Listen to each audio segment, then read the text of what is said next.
Well, dear students, welcome to my next class. That is today. In this today's class, we'll be studying about frog. Right?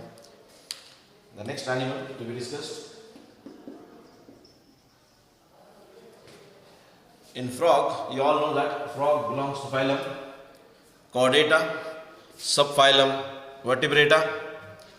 Then the division Gnathostomata, superclass Tetrapoda, class Amphibia. Right?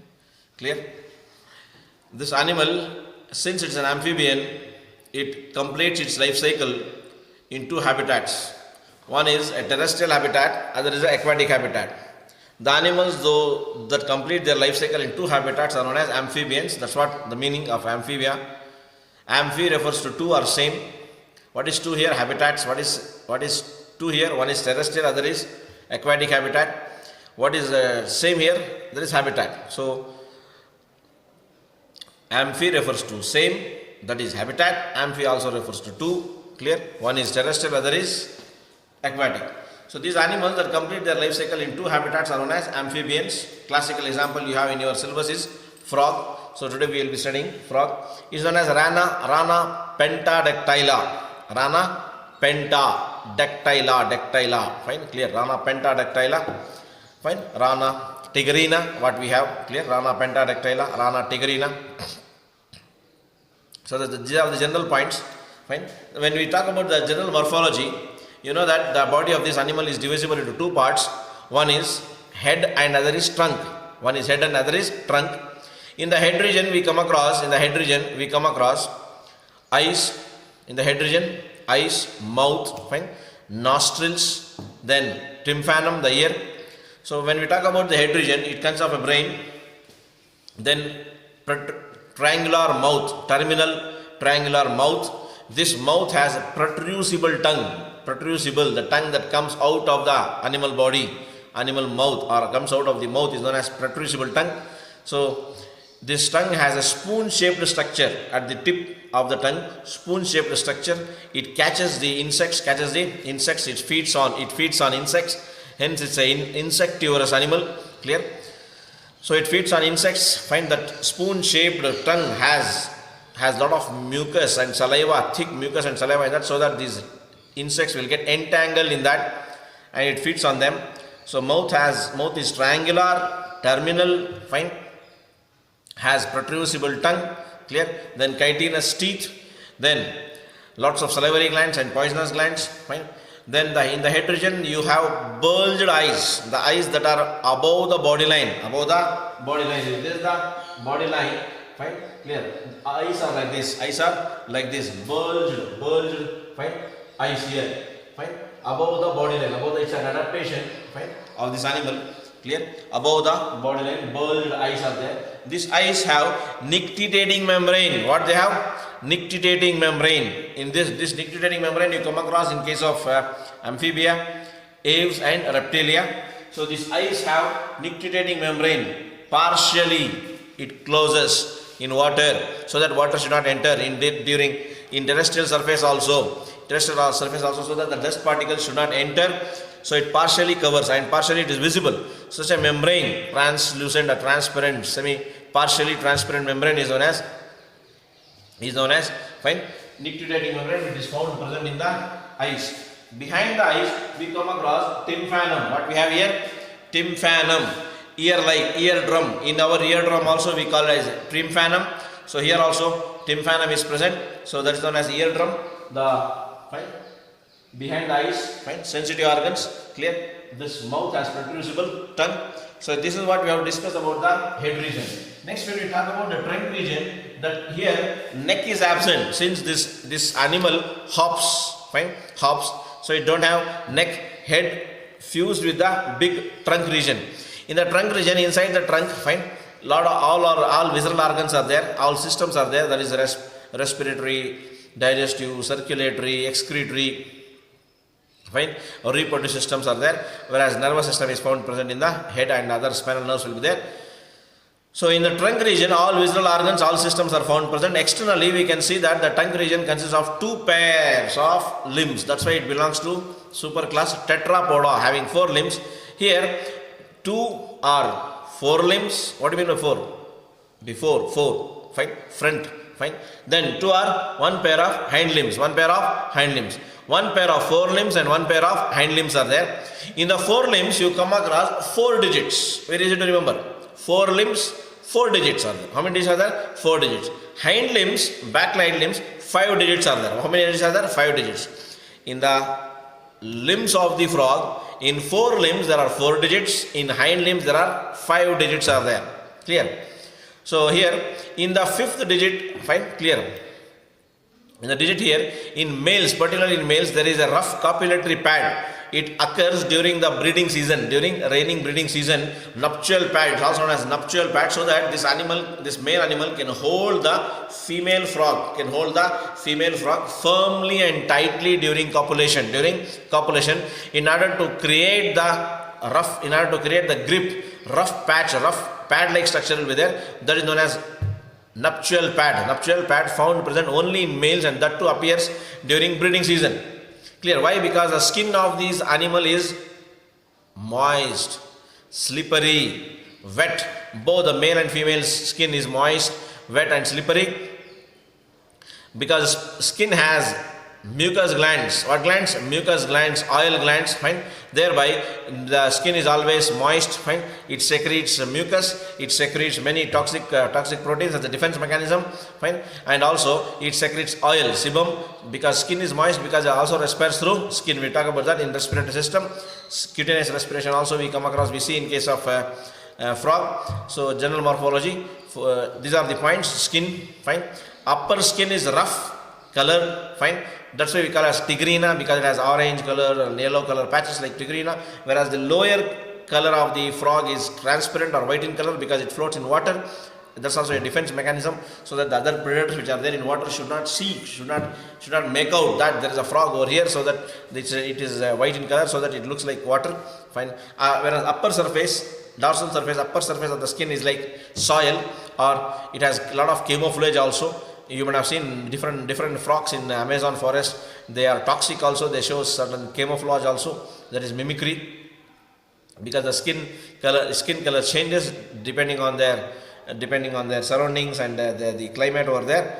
So the skin also has poisonous glands also. Next, when we talk about the digestive system, what system? Digestive system of frog. Digestive system of frog. Digestive system of frog. The digestive system of frog consists of 2 parts. One is known as alimentary canal. The other is known as glands. There are 2 parts here in the digestive system. Now, when we talk about the digestive system of frog, I told you that frog is an insectivorous animal. That means what? It feeds on small insects. Thereby, it's a carnivorous animal. What animal? Carnivorous animal. It feeds on insects. We call insectivorous in specific. In general, we call it as a carnivorous animal. Frog is a carnivorous animal. Since frog is a carnivorous animal, the alimentary canal of frog is short in length. It's general point, neat point also. Remember, in herbivorous animals, you come across a longer, lengthier alimentary canal. Whereas in carnivorous animal, short alimentary canal is found.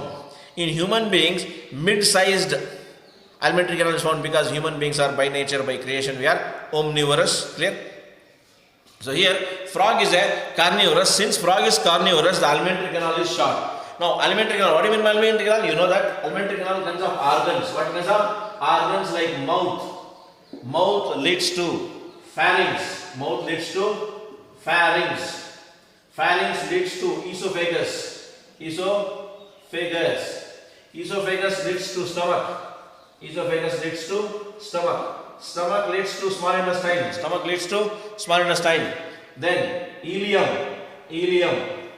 Then ileum leads to cloaca. What is it? Cloaca leads to cloacal opening. Clear? So these are the organs to be discussed. Now, the first organ is, what is it? Fine. Mouth. I have told you this is short, alimentary canal. Mouth is triangular. How it is? Triangular and terminal in position. Mouth is triangular rind, terminal in position.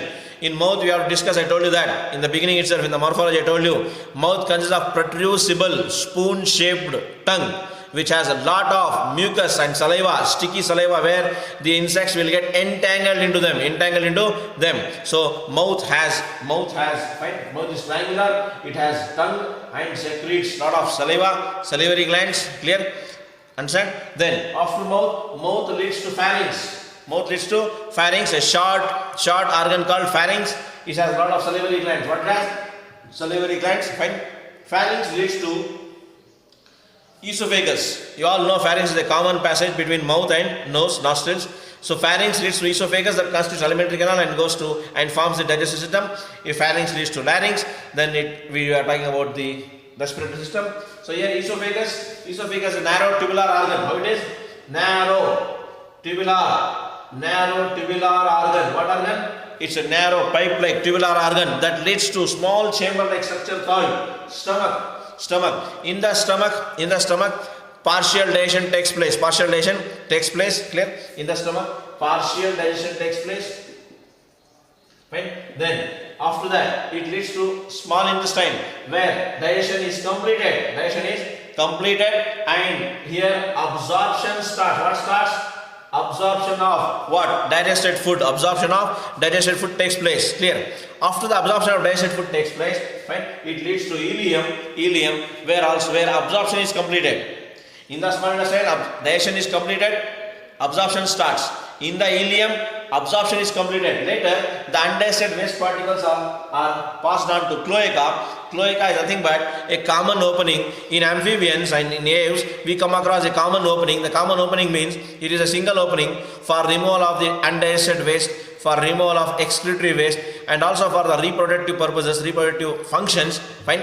Clear? Same opening is used. Such a common opening in animals is what is known as cloaca. This cloaca has an opening known as cloacal opening, through which the undigested waste, you have to say it as undigested waste. Clear? And you should not say waste food, which food is not waste, and waste, what is waste is not a food. Clear? Undigested waste, and which is digested, the particles that are digested is food. Whichever is undigested, that becomes waste. That becomes what? Waste here. So undigested waste is eliminated out through the cloacal opening. So in the digestive system, there is a role of glands also. As I told you in the beginning, the digestive system of frog consists of alimentary canal and glands. Let's revise the alimentary canal. Alimentary canal of this animal is very short, because these animals are carnivorous animals. Hence they have a short alimentary canal. Then the alimentary canal consists of mouth leads to pharynx leads to esophagus leads to stomach, from stomach to small intestine, then ileum, then cloaca and cloacal opening. Now mouth is triangular, terminal and triangular in position, which has a protrusible tongue and salivary glands. Mouth leads to pharynx. In the pharynx also we come across salivary glands. The salivary glands secrete saliva. Then it leads to esophagus. Esophagus is a narrow tubular structure where it connects pharynx, and the food is passed on to stomach. Stomach is little chamber-like structure where partial digestion takes place. After that partial digestion takes place, the partially digested food is passed on to small intestine. In the small intestine, digestion is completed and absorption starts. Later, it leads to one more part of the small intestine, or last part of the small intestine, known as ileum, where in the ileum, what happens? Absorption is completed. What is completed? Absorption completed. The undigested waste is passed on to cloaca. It is eliminated out of the body through cloacal opening. Now let's find out the role of these glands in digestion of the frog. Right? The glands, there are two types of glands here. One is liver, other is known as pancreas. Right? You all know liver. In human digestive system also you have studied in human physiology. Liver here. Clear? It's a bilobed gland here. Liver is a bilobed gland here. Fine. Reddish pinkish in color. Fine. Liver, bilobed gland. Fine. It secretes a digestive juice called bile juice. What juice? Bile juice. Clear? So it secretes a juice known as bile juice. Which bile juice is a digestive juice. What juice? Digestive juice. Human beings also, liver secretes a digestive juice. This digestive juice, which is secreted by liver, is stored temporarily in gallbladder. Where it is stored? It is stored in a small structure, small organ. In between the two lobes of the liver, there is a structure there is an organ known as gallbladder, where the bile juice is stored later through bile duct. Through bile duct. Which duct? Through bile duct. It is passed on to ileum. This bile juice through bile duct, it is supplied to ileum for what? For the completion of the digestion. So here to the small intestine, before the ileum part, bile duct comes and gets connected here. So this bile duct supplies the bile juice that is secreted by the liver, fine, stored in gallbladder temporarily. From gallbladder through bile duct, it comes to ileum part of the small intestine, where digestion and absorption is completed. Fine. Later, the role of pancreas, it's a brownish color small organ found present behind the liver. It secretes pancreatic juice. What juice? Pancreatic juice. This pancreatic juice has enzymes. Has what? Enzymes. Whereas bile juice don't have any enzymes, but bile juice, fine, provides the buffering conditions for the completion of the digestion, because it has so many chemicals and buffering. It acts as a buffering agent. Fine. It provides the proper environment for the digestion to take place, for the digestion to get completed. And whereas here, pancreas, other gland, first gland is liver, the other is pancreas. Pancreas secretes pancreatic juice. Pancreatic juice has many enzymes that help in the digestion of fats, fine, that helps in the digestion of carbohydrates, fine. So this pancreatic juice has pancreatic lipase, fine, trypsin and chymotrypsin, fine, and pancreatic lipase. These enzymes help and complete the digestion in the frog. So now let's move on to next topic, respiratory system. What system? Respiratory system. Respiratory system of frog.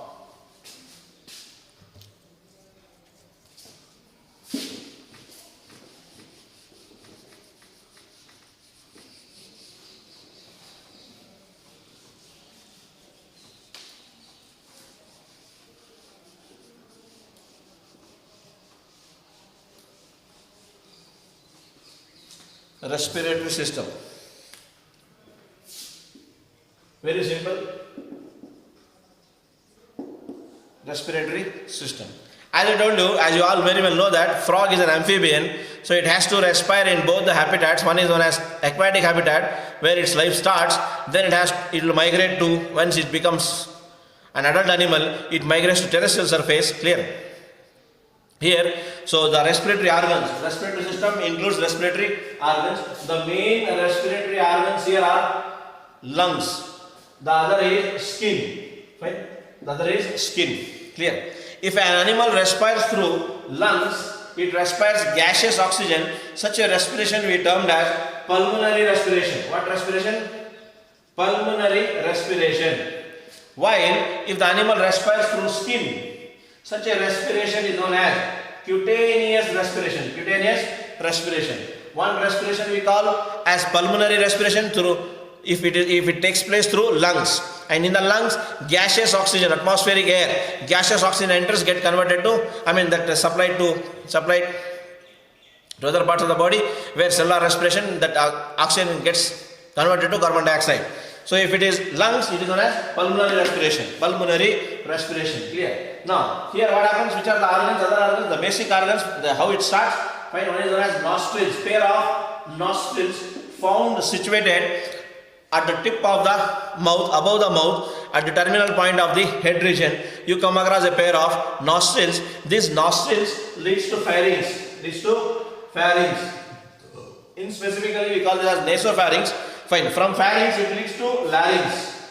It leads to what? Larynx. The larynx leads to lungs.